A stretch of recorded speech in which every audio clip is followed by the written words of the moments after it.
Hello, my lovelies. It is time for my January wrap-up vlog, so stay tuned.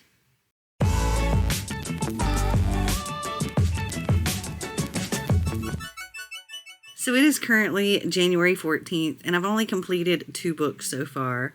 The first book that I completed was The Book of Night, or Book of Night, by Holly Black.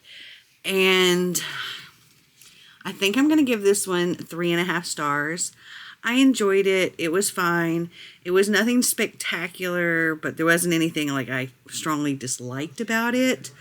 Our main character, Charlie, she has passed and has been quite the criminal. And, you know, she's gotten herself out of that life. She doesn't want to do it anymore. And she's working as a bartender. And she's got a live-in boyfriend that is the kind of relationship she's like, she needed.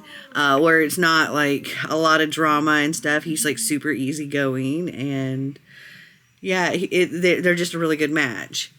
And then she is kind of dragged back into this criminal world, kicking and screaming. She doesn't want to do it, but she's brought back into it to search for this Book of Night. And there are a lot of twists and turns. There's a heist.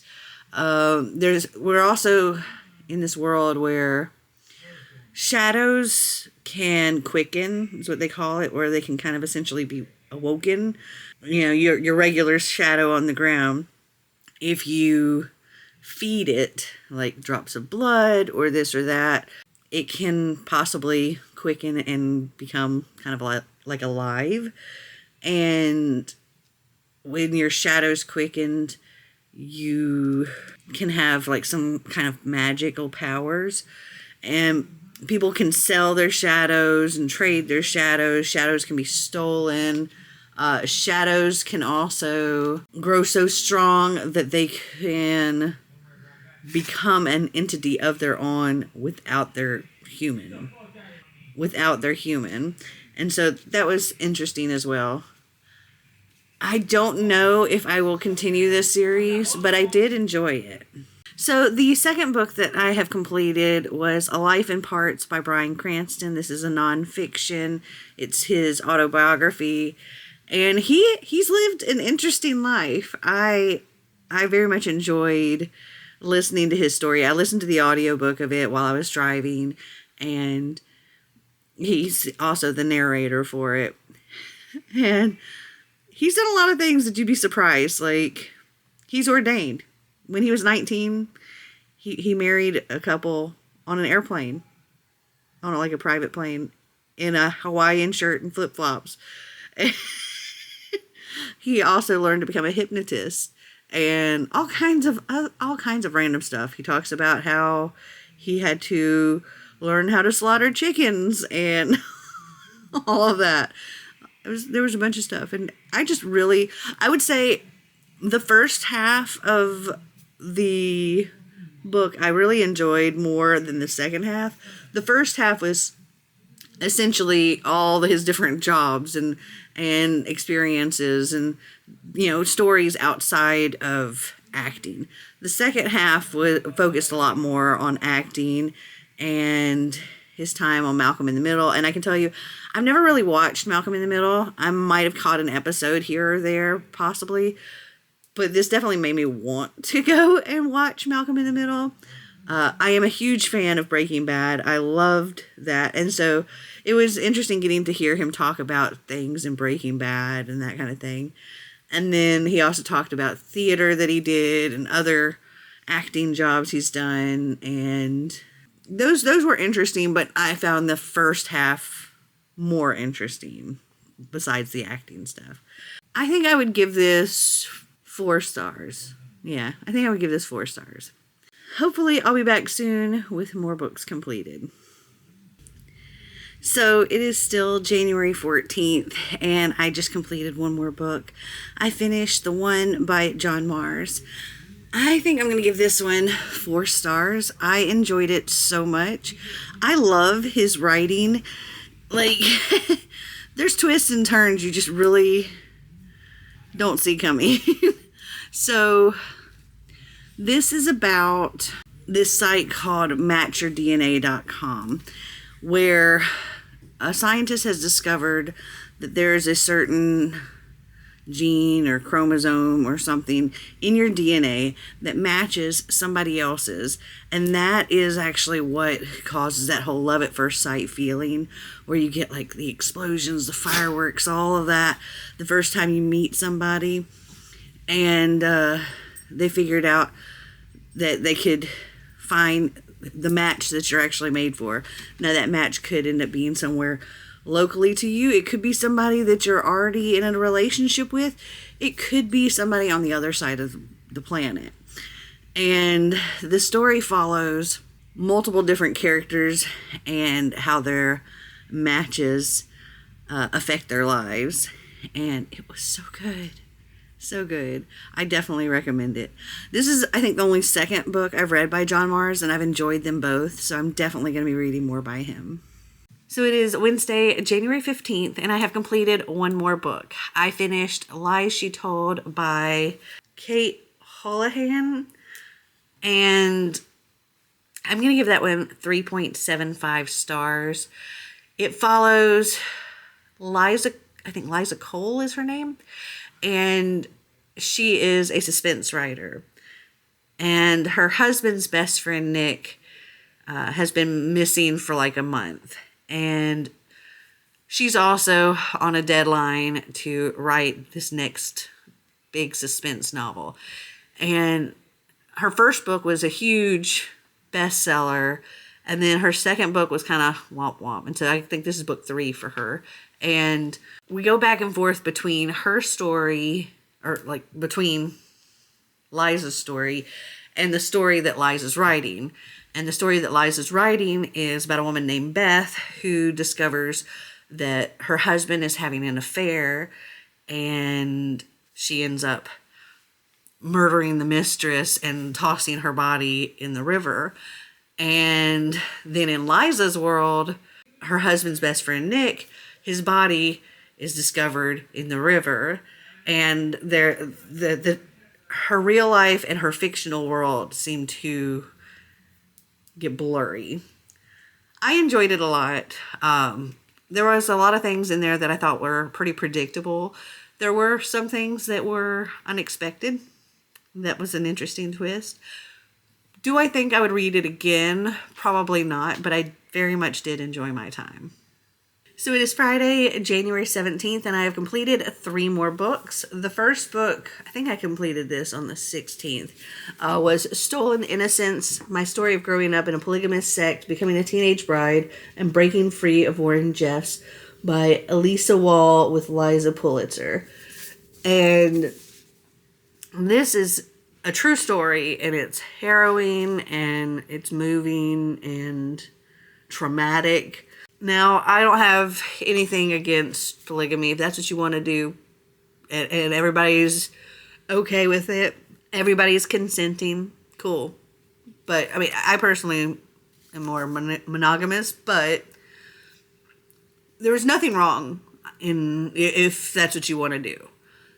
In this case, though, this is not that. This is like, if the husband becomes disgraced for whatever reason, his wives and children can be taken away from him and be assigned to another husband. And they have no say. And they now have to start calling this new man father. Things like that. Also, they're making underage girls marry these men and have to do whatever they want. And at 14 years old, Elisa is done that way. She is forced into marrying her 19-year-old cousin, Alan. And she begs and she pleads and she begs and she pleads and she states her case why they shouldn't do this. She doesn't want to get married to him. She doesn't even like him because, like, growing up, he was a bully to her. This is, like, the only person she cannot stand. And she begs and pleads, she's like, at least just give me 2 years. I'm not ready. I'm 14. He's my cousin. I don't want to do this. Please. But it kind of falls on deaf ears, and she's forced to do it anyway. And then growing up, they don't have words in their vocabulary there like sex or intercourse or anything like that. The only thing they're ever really told is marital relations. And they're not told anything about that until later. Like, they're growing up, they're kept separated from the boys. They're told to act as if they're snakes. Don't touch them. Don't talk to them. Don't be friends with them. Anything. They're told to keep the bars up until they get married. Once they get married, they have to put the bars down. They obey their husband, do whatever their husband wants. Then they have marital relations and all that. So at 14, she's forced to get married. Knows nothing about what's supposed to happen on a wedding night. And he tries to get handsy. She tries to pretend to be asleep. And every time he tries to put moves on, she kind of shuts him down. And eventually he no longer will accept that, and he R-words her. And he R-words her multiple times. And it's awful. And by the time... So when she turns 15, on her 15th birthday, they start like pressuring her into having children. By the time this girl is 16, she's already had 2 miscarriages and is on her 3rd pregnancy. I think by the end, she had 3 miscarriages and a stillbirth. Also, in this religion, this cult, whatever you want to call it, family members would be kicked out. You'd be forbidden to see them. She lost a lot of siblings this way. And also, like, whenever people would question things too much, they'd be sent off to be retrained or reprogrammed. Also, Warren Jeffs, he was the principal, he was their teacher. There were voice recordings of his teachings constantly going on in the background everywhere. Whether it was at school, at home, like, you're walking around, you've got headphones in, listening to it. Legit brainwashing. Eventually, though, she does manage to get out, and she is the big witness, the main witness in bringing down Warren Jeffs. And this is her story of how that, like, what she went through, and then the trial and all of that stuff. And in the vlog that I was reading this in, which was my Better Book It vlog, I said that based on like the writing style and all of that, I would give this a higher rating. But the way I do my personal ratings kind of depend on if I feel I would reread this, and that's like a big defining mark. If I believe that I would reread the book, I would give it at least 4 stars. In this case, I don't feel like I would reread this, so I'm giving it a 3.75. Okay, so the next book that I read was Cinder and Glass by Melissa Dela Cruz. This is a Cinderella retelling. This is set in Paris, Versailles, to be more specific, and in the time of like King Louis. And Cendrillon, our main character, she has the typical Cinderella story up until a certain point, really. There is a bachelor or bachelorette style competition in this to get the prince. The problem is she is in love with the prince's brother, who's like one of the bastard sons of the king, and that's a big no-no. So yeah, I enjoyed this a lot. And I gave it 4 stars. Next, I did a reread of The Wrath and the Dawn by Renee Ahdieh. This is another retelling or reimagining, I guess, of like Arabian Nights, 1001 Nights, and Shazi, her best friend Shiva, was a bride to this king, this cruel, ruthless king who takes a bride, and she gets one night. The next morning at dawn, she's put to death. And Shiva was Shazi's best friend, and she was taken as a bride. So now Shazi has volunteered herself to become the next bride. but she is determined to last more than one night.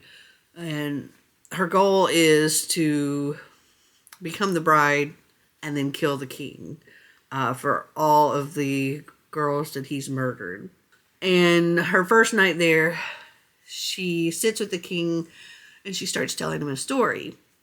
And when dawn comes, she's only just getting into the story, so he ends up granting her one more night.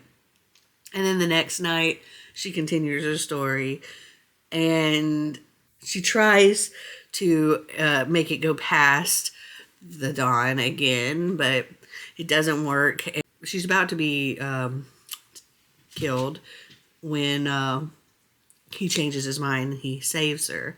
And so over time, they're developing this friendship, this connection. She's learning about him, and she's trying... Sorry if the angle changed, but my SD card filled up. Anyway, she's desperate to find out why he has murdered all of these women, because it doesn't match with who she is seeing, who she's getting to know. And he's kind and loving, and she doesn't understand it. And she's also torn because she's there to kill him, but at the same time, she's falling for him, and that's really messing her up because he murdered her best friend, and he murdered all these other women, and yeah, struggling with that. That's really all I can say about this. I very much enjoyed it. I'm giving this one 4 stars. So it's still Friday, January 17th, and I have completed 2 more books. I read Daughter of Smoke and Bone by Laini Taylor. So this follows a girl named Carew who is raised by chimera, though she appears to be human. She's raised by these chimera in this shop that's kind of between worlds. And she's gotten to live a somewhat normal human life, considering the circumstances. Going to school, things like that. And now she's like college age, and she lives in Prague. And this crow-like chimera comes to her when Brimstone, the owner of the shop with all the chimeras where she's grown up, when he needs her to run an errand or do something for her. And essentially he pays her in wishes. Like she has a necklace that she has these little things on. She can use them for small wishes. Like her hair is blue and it grows that way because that was something she wished for. But something is happening around the world, and these seraphim, these angels, are coming and they're marking doors. They're like burning their handprints into doors. And Carew ends up having an altercation with one of them, gets into a fight with one, and is desperately trying to get into Brimstone's place so that, because she's injured. And when she does, Brimstone is not there, and he's like never not there. And as she's waiting for him to arrive, she gets the urge to go through this other door that's in the shop, which she's never been allowed to touch or see people coming in and out of or anything like that. And she, of course, goes in to find out what's there, and she ends up entering this other world, like a parallel world to Earth, where there's seraphim and chimera, and she ends up getting caught and severely injured. And Brimstone managed to save her, but then he kicks her out of his shop, and then all these marked doors burn. And when they all burn, they don't work anymore. And she's like desperate to get back to them, desperate to find her family, to find out if they're okay. Apparently there's this war brewing, and this was really good. I enjoyed it a lot. I'm giving this one 4.5 stars. And then I read The Lost Story by Meg Schaefer. This book was fantastic. If you're a fan of fairy tales and Narnia and things like that, you're going to love this book. So our main character, well, one of our main characters, I guess, Emily, she is looking for her lost sister. And the last her sister was found were in these woods. I forget what the name of the woods are, but it's in the West Virginia State Forest. Anyway, so 15 years prior, these two boys got lost in the woods and were missing for 6 months, and then reappeared in better shape than they were when they left. Not like two boys who've been starving out in the woods. And Rafe, he doesn't remember anything about their time, and Jeremy does, but he won't say, because they were in a magical world.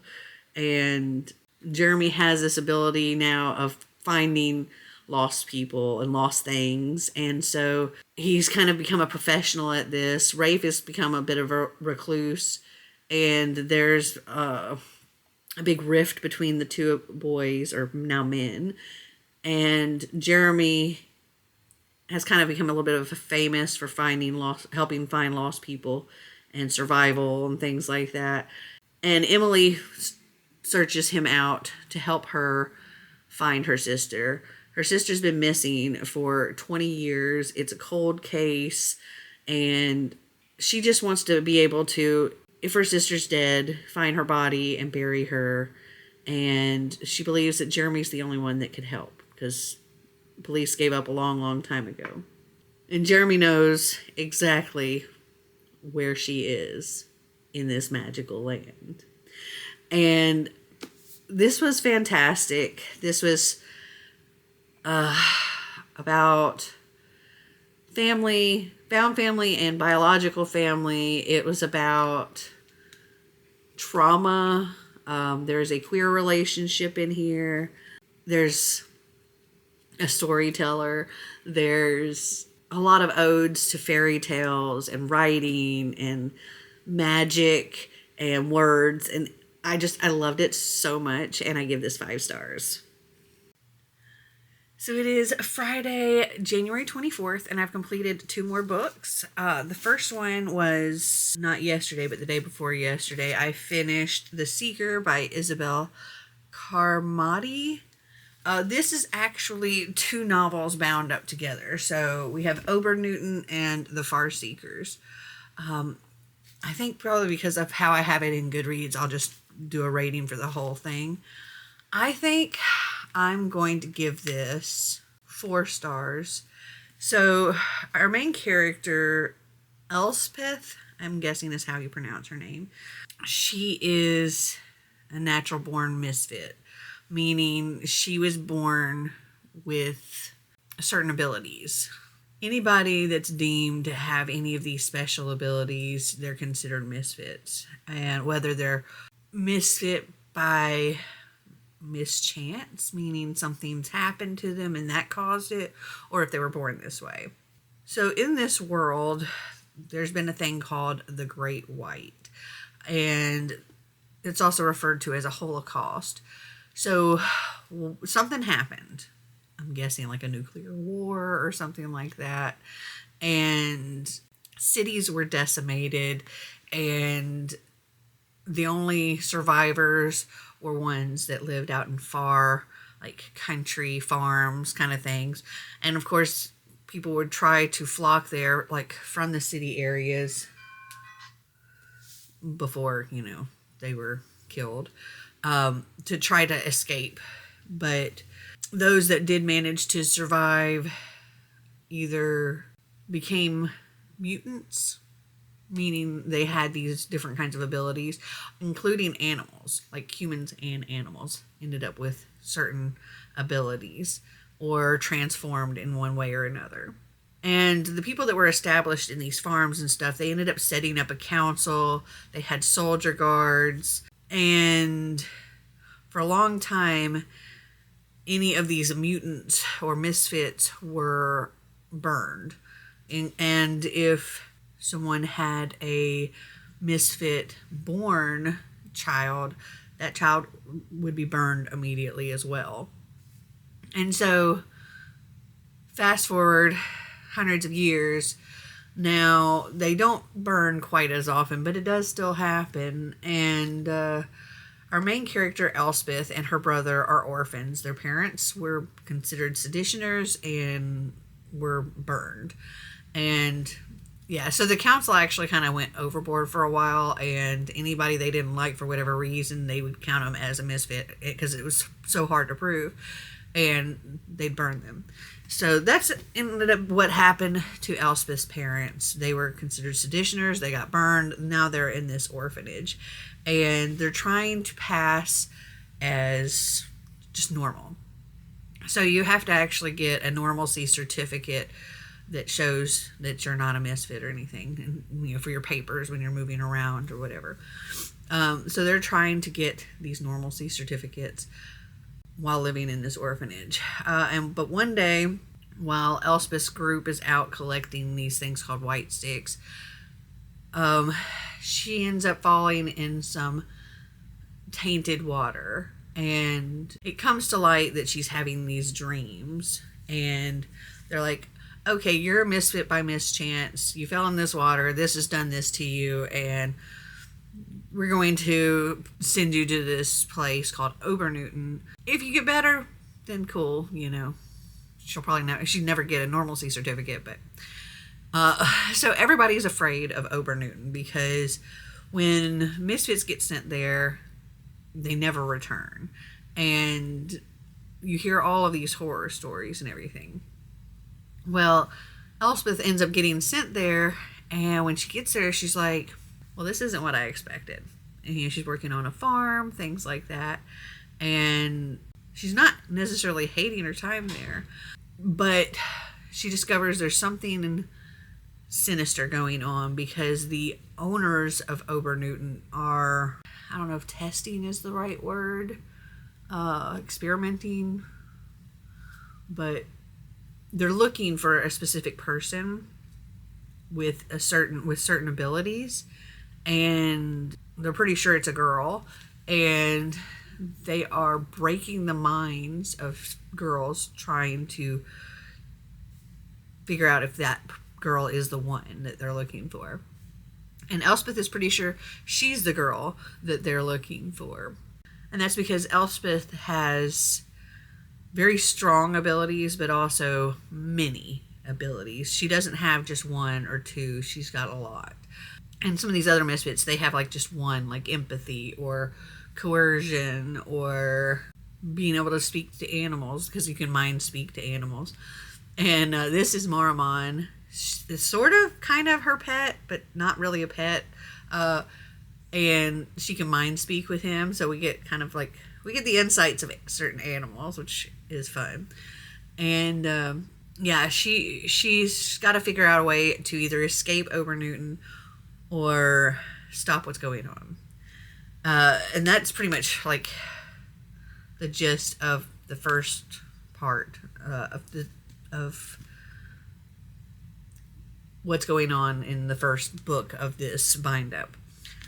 Anyway, I am very invested in these characters and what's going on in this story. I'm enjoying it a lot, and I look forward to continuing it. Next, I completed A Sorcery of Thorns by Margaret Rogerson, and I'm also going to have to give this one 4 stars. I thoroughly enjoyed it. This was actually my buddy read with my coffee patrons, and it was weird that I was enjoying it so much, but I didn't really have a lot to say about it. Again, we do have kind of like a talking cat at some points. There's a demon in here, and he can shift in forms. His name is Silas, and most of the time he is in a human form, but he does occasionally become a white fluffy cat that she has called Sir Fluffington, and he does not like that.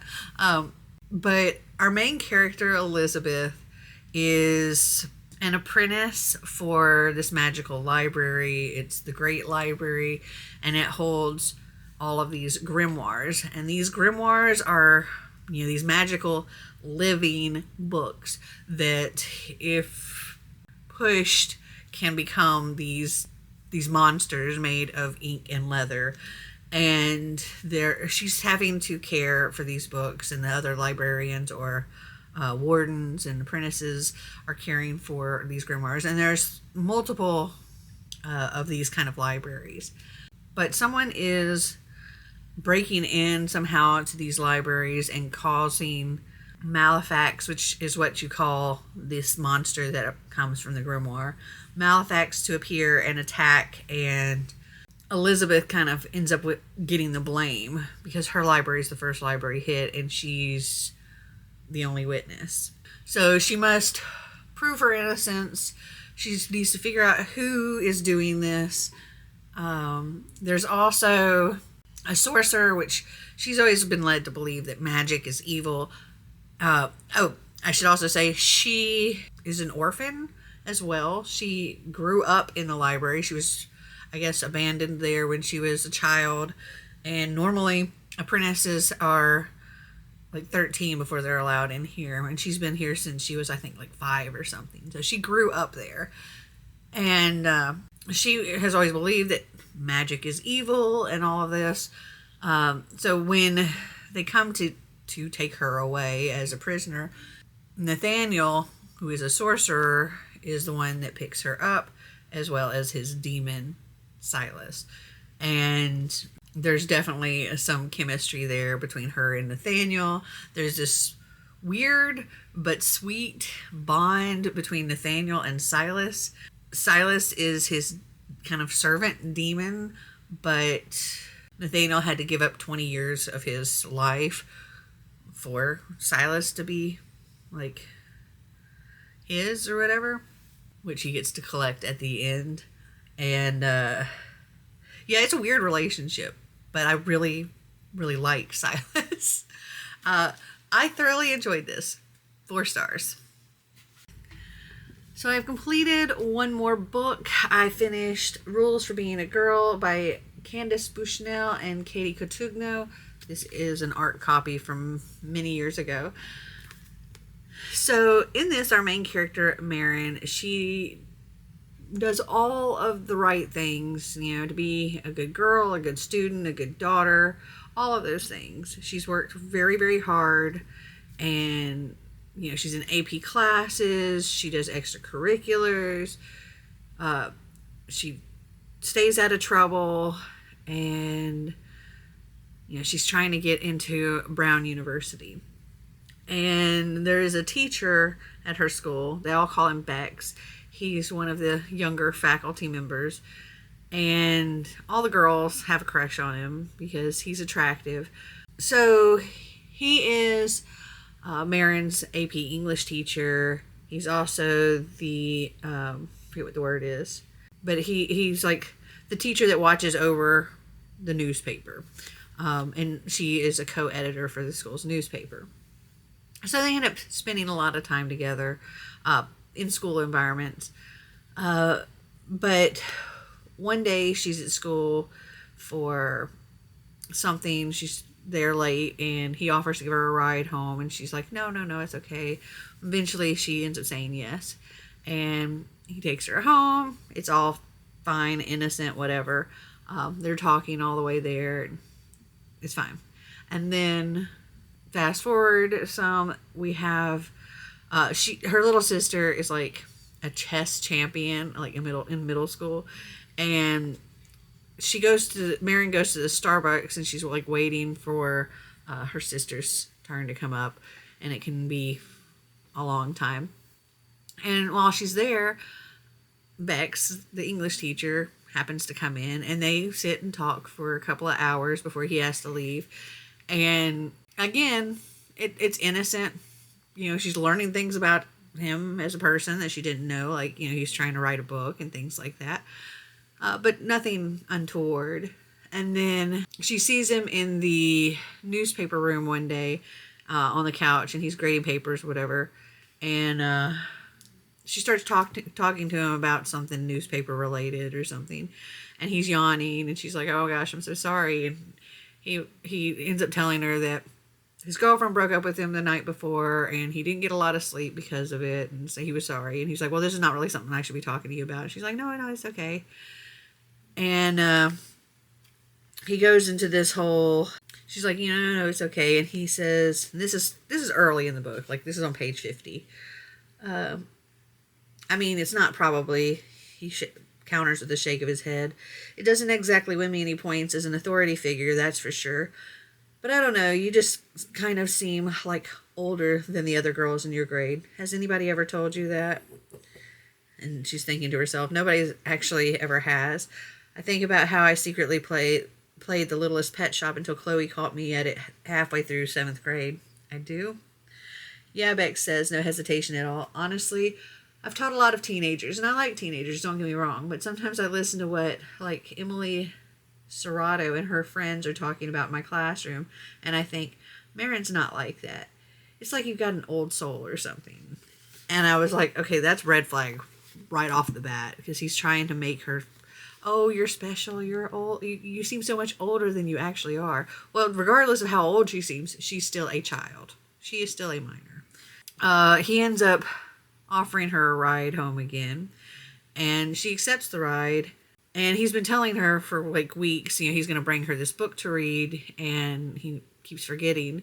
So he's like, oh, I forgot again. We could just swing by my apartment and pick it up. And she's like, no, it's okay, it's fine.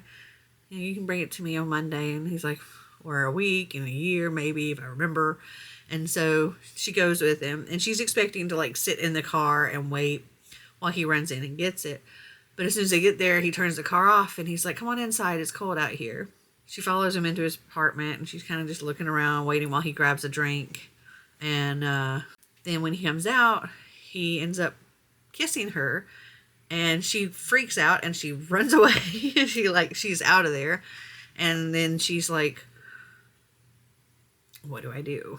And when she finally confesses to her best friend what happened, her best friend doesn't react the way she expects. She's not sympathetic or worried or like, oh my gosh, how could you do that? No, it was, are you sure you're not confused? Are you misunderstanding something? Did you fall into him? All of these things. And then her friend becomes very cold with her. Eventually she ends up talking to somebody else, and that person kind of gives her the guts, I guess, to go forth and report this teacher. And that does not actually go very well at all. The principal doesn't really seem to believe her. This principal is also like super strict on girls' clothing, in like following the dress code, but doesn't like pay any attention to what the boys are wearing. And he gets more and more strict on the girls, like gets more restrictive on their things. But yeah, the principal doesn't really seem to believe her, and this teacher's back the very next day, and word gets out at the school, and a lot of people start harassing her. And this teacher also comes from a family of money, who they actually have donated a building or a wing or something to Brown University. And now that he feels slighted by her, he interferes with her college dreams. And yeah, this is interesting. Also, there is a little side story of her grandmother, who is in a nursing home and has Alzheimer's, and she's kind of navigating all of that. I enjoyed it. I give it 3.5 stars. So it is Saturday, January 25th, and I've completed one more book. I read Tell Me Three Things by Julie Buxbaum. This was really good. It was also really, really sad.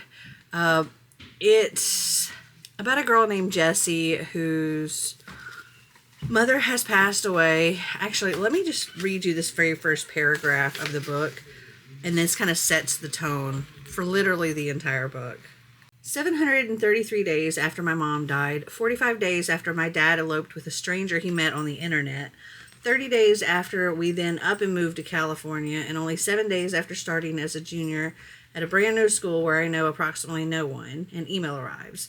Which would be weird, an anonymous letter just popping up like that in my inbox, signed with the bizarre alias Somebody Nobody, no less. Except my life has become so unrecognizable lately that nothing feels shocking anymore. It took until now, 733 whole days in which I felt the opposite of normal, for me to discover this one important life lesson. Turns out you can grow immune to weird.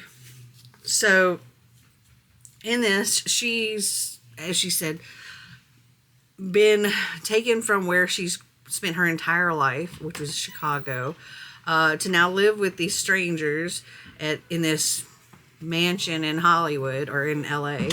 And she's put into a new school, and there's a distance between her and her dad now because of all of this. And she doesn't really get along with her new stepbrother, or who is also a junior in high school as well as Jesse. And she doesn't really get along with the stepmother either, and she just feels completely isolated and alone.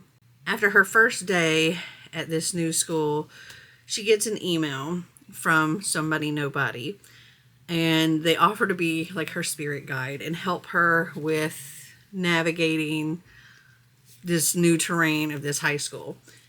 And they email back and forth. At first she's like, okay, this is a prank. No, I'm not interested. And after being at this school for 2 weeks, and nobody has literally said a single word to her until that 2-week point when the first words are some mean girl saying, "What are you staring at?" Then she finally was like, okay, I need all the help I can get.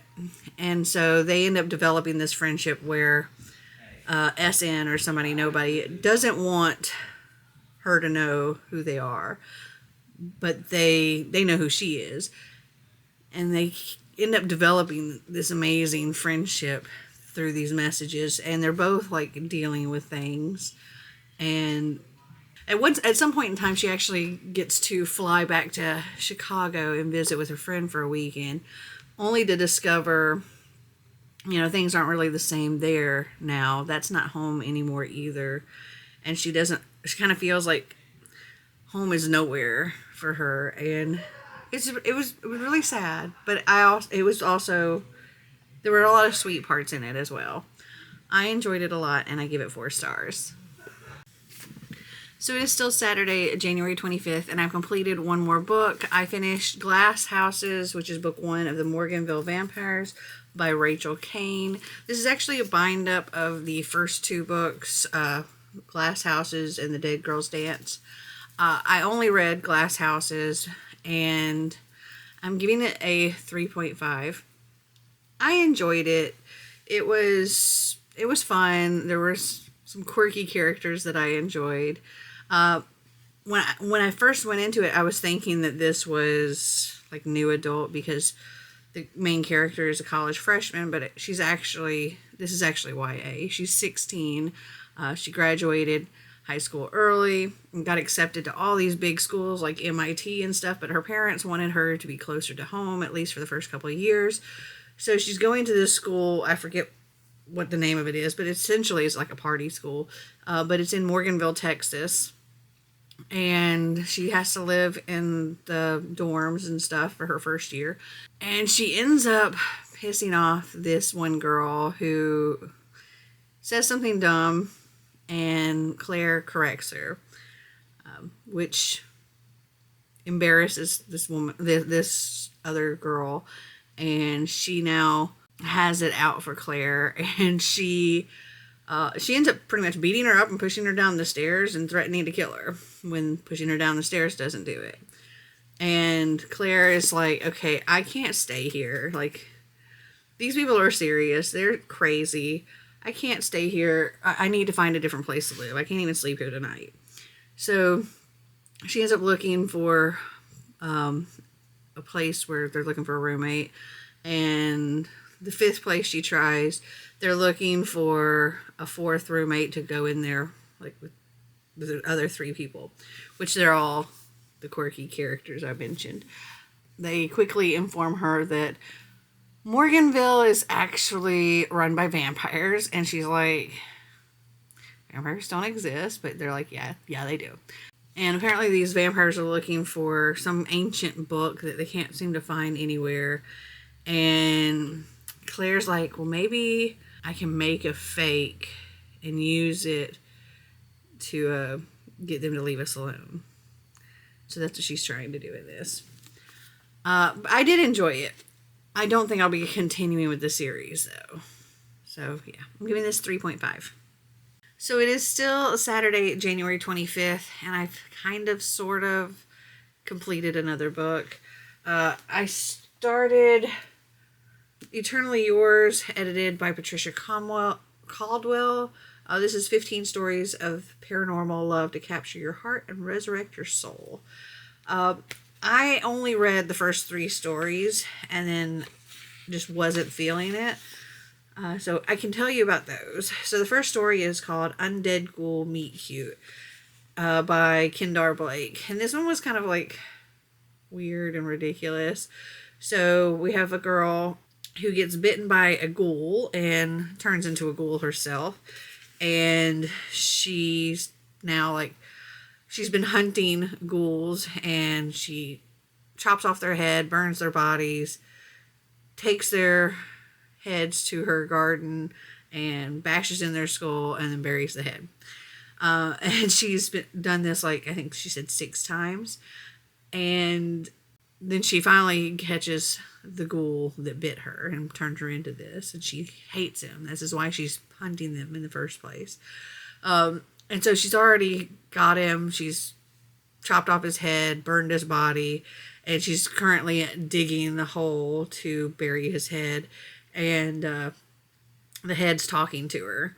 And eventually it convinces her to, like, take him around the city, and because he's not really super familiar with that area, and give him one last day because he thinks, you know, when the sun comes up, that's going to be it for him. And throughout this night, they end up falling for each other. I ended up giving that one 2 stars. Next was 1,000 More by Chloe Gong. This is about a girl who's at a boarding school. She's in her junior year, and they've got a new student, this super hot guy. And as soon as he sees her, he's like, "My love, my life." And everybody's like, "What the heck?" And she's like, also, "What the heck?" Because she's like, "I don't know you." And apparently, they were born and they die on the same day as each other for the past thousands of years, and they keep getting reincarnated. And he will find her, and then as soon as he finds her, she gets all her memories back of their past lives together. But this time, it takes her a little longer to remember. I gave that one 3 stars. And then the next one was Who Will Save Me by Julian Winters. This follows a guardian angel who is supposed to be watching after this little boy named Micah, but he's getting distracted by the boy's older brother, and his name's Zion, and he's totally falling for Zion, but he's afraid he's getting distracted by Zion and is not going to be able to keep Micah safe. And throughout it, they're trying to convince Micah to go back home. And it's because, and Micah doesn't want to go back home. He's worried about his parents and stuff because Zion came, like, a year ago, had come out as gay, and his dad's like the mayor and stuff, and they very nicely kicked him out. Not very nice, but they kind of suggested he move out and it would be better for him and everybody else. And so now Micah is also gay, and he's afraid to come out to his parents because of what happened to Zion, and he hadn't seen Zion in a year because of this. And I gave that one 3 stars as well. But I am DNFing this because I'm just really not feeling it. So it is Sunday, January 26th, and I've completed one more book. I completed A Breath Too Late by Rocky Callan. Okay, so I stayed up until 2:30 in the morning to finish this book because I was like, I cannot do this another day. And not because it was bad, quite the opposite. This book was fantastic. It was a 5-star read for sure. It is so beautifully written and so incredibly heartbreaking. I was already crying by page 10. Dang it, I'm tearing up again talking about this book. And I can honestly say I don't think I have ever cried as much as I cried while reading this book. Like every couple of chapters I was in tears. Sometimes I had to stop reading because I couldn't breathe, or I couldn't even see the page because of all the tears in my eyes. So this is about a girl named Ellie, and Ellie unalives herself. And as the light is fading, she regrets it. And then she's a ghost. And at first she doesn't even know she's a ghost. She doesn't remember what happened. And she's just kind of going through the motions of her day when, there's an announcement made about what happened to her. And you're seeing how everybody else is affected by her being gone. And she doesn't know why she's in this limbo state. She feels like she has to remember. She has to remember what happened and everything before she can move on. And we go through, like, this whole thing is written as letters. So you got letters to death, letters to life, letters to her mother, her father, her best friend, letters to magic. And it's talking about what's going on at that moment and how their life, that these people's lives are affected by her being gone, but also memories that she's having with her and them at different times, and kind of like what led to this decision.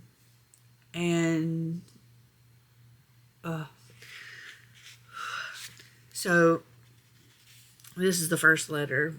They're significantly longer than this, but this one is to death, and it says, "As blackness eats my last sliver of consciousness, I realize I regret. You aren't beautiful, free, or romantic like in all the novels I've read. You are a girl who had no hope left, who realized too late she wanted to live. I thought you would save me, death, but you are a liar, just like everyone else."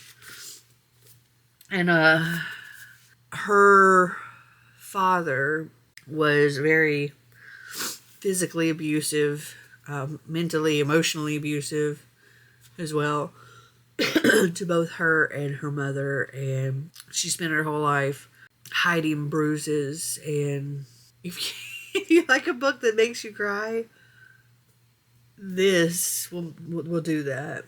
And I can tell you that this is a book that will most definitely stick with me. 5 stars. So it is still Sunday, January 26th, and I've completed another book. I finished Roar by Cora Carmack. This follows Aurora, who is a princess, and her kingdom, like the queen and her family before her, they all are stormlings, and they have like the ability to control storms. But she was born without this affinity, and they've kind of kept it secret. And now she's betrothed to a prince of another land so that she can still take the crown before her secret gets revealed. Well, she discovers that this prince has other nefarious plans and she can't really trust him.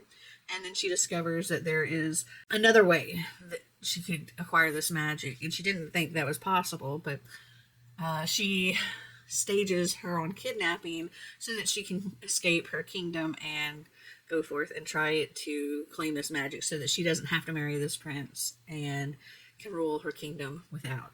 This was fine. I enjoyed reading it, but there wasn't anything spectacular about it, but there was also nothing that I really disliked about it, and I'm giving it 3.5 stars.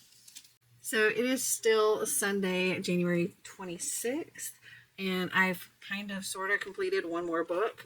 That was Myrrh at Mallowan Hall by Colleen Cambridge. And where was it? I got to page 120. It was like the halfway point in this book. and I'm DNFing it. I am bored out of my mind.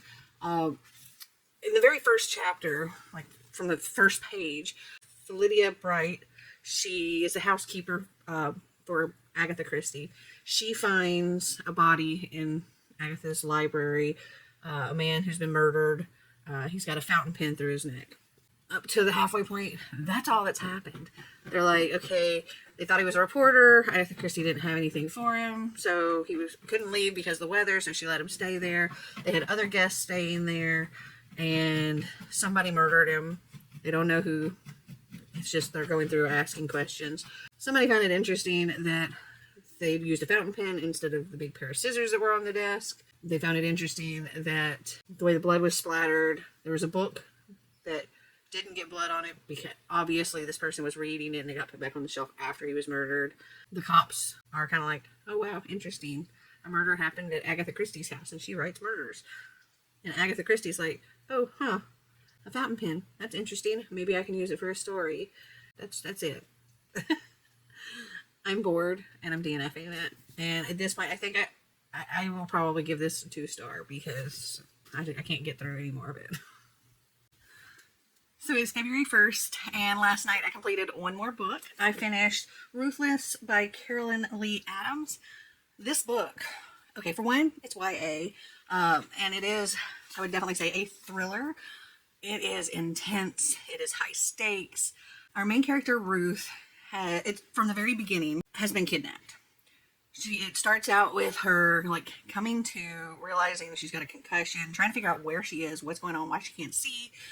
And she figures out that she is in the back of a pickup truck, kind of buried with some manure and other things, and has no idea how she got there, or where she's going, or why somebody got her, or how somebody got her, or how she ended up there. So Ruth works on a farm, her family's farm. She is a winning horse racer or horse show competitioner, and her mom is a trainer, and that's a big part of their family farm. And the man who has taken her was temporarily employed at her farm. And this person, he was supposed to be working on the cow side, but he ended up on the horse side and was making her feel very uncomfortable. And she asked her dad to fire him. And when eventually she told him how uncomfortable he was making her and how he was looking at her, they did let him go. And this man is a bad guy and has done a lot of really bad things and is now determined to make Ruth pay for him losing his job. And we go back and forth in time, in like his timeline and in her timeline. And we're finding out things about his past and how he became who he is and what all he's done, and how he practically stalked her before taking her. And with her timeline, we're going back in time and learning different things about her and how people see her and how she kind of like isolated herself from a lot of people and why, and like her family life and all this stuff. And he sees her as this evil girl and needs to make her pay. And yeah, she's done some things, and some people call her ruthless because of how cold she is. But throughout this, we see, her kind of transform as well.